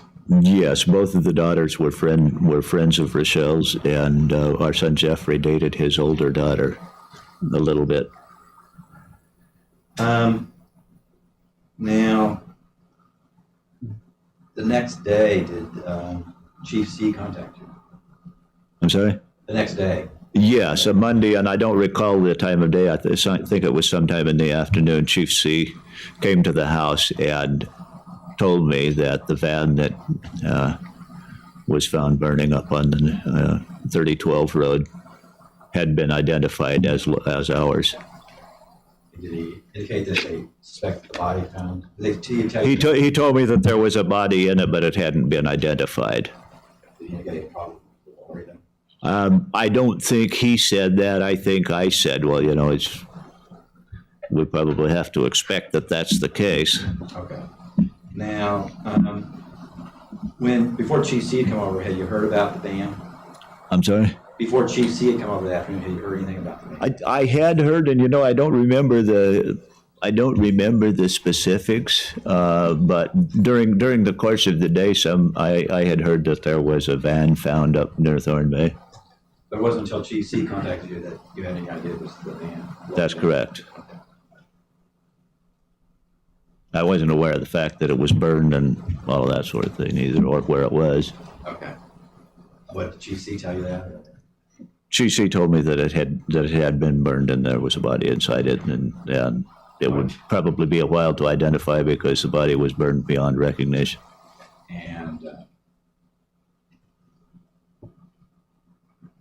And before that, all you heard was that there was just a van somewhere. Yeah. Now, were you at the residence when he came and told you? That's correct. Did you tell him anything when he came there? I'm sure I did. We had a short conversation, and I don't recall all of the details of it. Did you mention anything about the items you found? I did. As a matter of fact, I took him up and showed them to him. And when I pointed to the 2 items I was going to pick up the 2 items on the mirror, and he said, "Don't touch them." And I said, "Well, they've already been contaminated." Okay. And those were the glove tip and the fiber? And a piece of fiber, yes. Okay. So what did Chief C do at that time?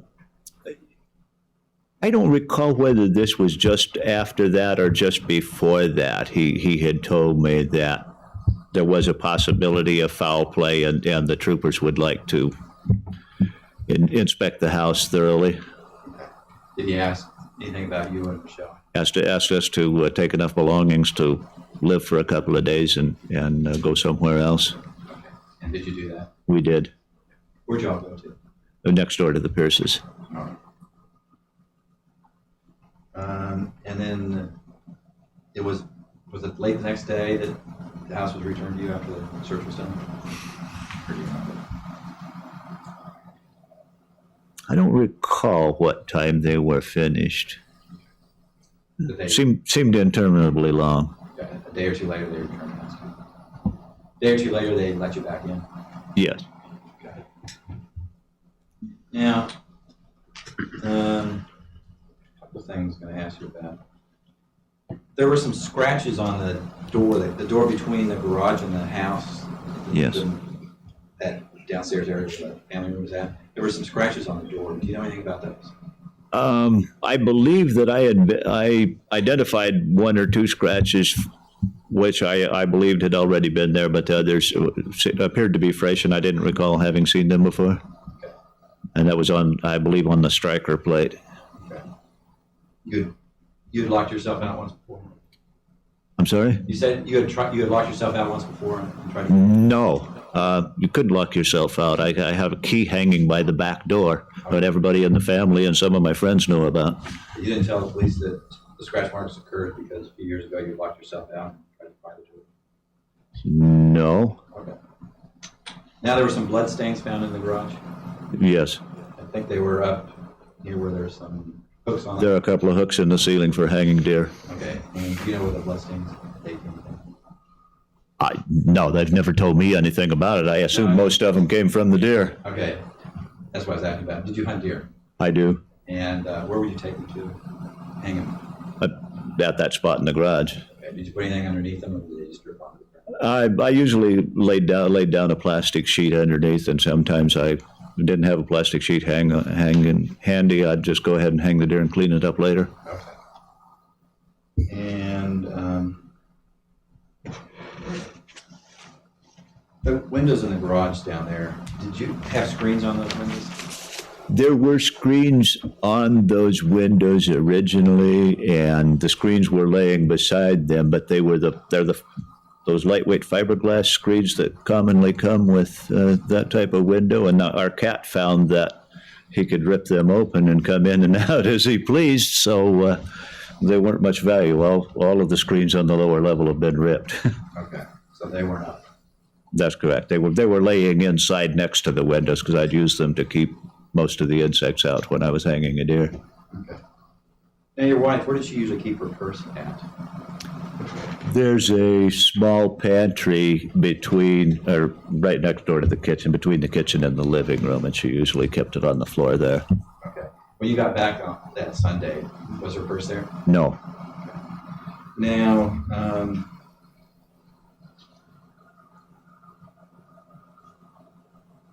when you got back, did you see any alcohol bottles There was a wine bottle on the counter. in the kitchen? In the kitchen. Okay. How full was it? It was empty. Did you do anything with it? I don't recall. I believe it was still there when the troopers tossed the house. It wasn't. You did not throw it out that day. I'm sorry? You didn't throw it out that night. I don't recall that. Okay. Did you recognize the wine bottle? I've been trying to think about that because in the interviews it said that he found it there, but I didn't recognize it. But people bring me a bottle of wine every now and then, and I'm not a wine connoisseur. Did your wife drink much wine?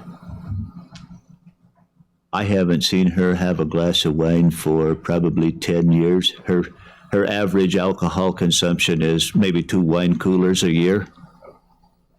So she didn't drink alcohol? No, she almost never drank. Okay.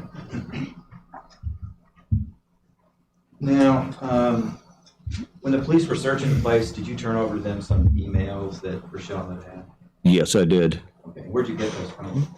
I'm sorry? Where were those emails? Where'd you get those from? I got them from the temporary internet files on the C drive on the computer. Sometimes you can call back emails that have been on the computer before. Did you give him some emails that had already been printed out? I believe I did give him probably the originals of all of the ones that I had printed out. Okay. How about, did you find any that had already been printed out before that you did? I just gave him ones that I had printed out before. I clean the temporary internet files periodically. Okay. Now, in the bedroom, did you find your wife's nightgown? Yeah. I believe her nightgown was on the floor in her closet. Okay. Is that where she usually kept it, on the floor? She usually put it on a hanger. Okay. Now, March 29th, 2004, do you remember giving the troopers, letting them take a swab of your mouth? Yes, I do. Do you remember who the trooper was? I believe that was Trooper Claus at the station in Kawak. All right.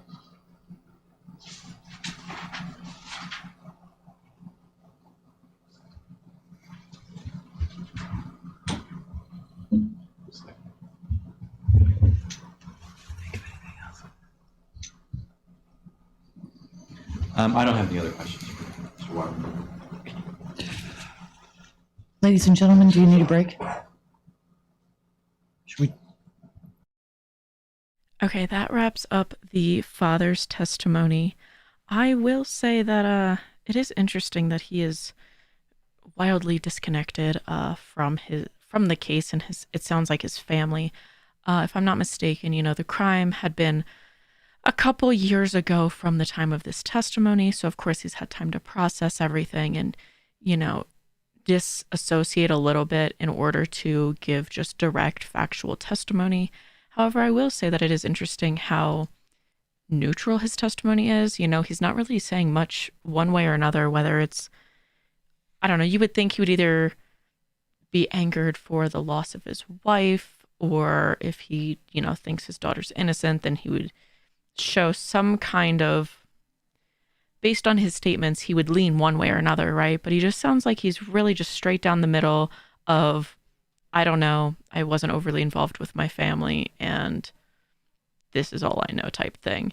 So that's just a really interesting take on it. I thought maybe he would go one way or the other, and show a little bit of, I don't expect him to be emotional, but rather show passion through the sentences he's saying, right? Like you can still say things with a leaning toward one way or another, but yeah, he's just right down the middle on everything he's saying. I mean, even I thought it was interesting as well. He was talking about his daughter's possible Wiccan beliefs, and how, again, when he was explaining it, he kind of just shrugged his shoulders and was saying it in a very dismissive way of like, oh yeah, this was just normal within our house, so it's totally fine.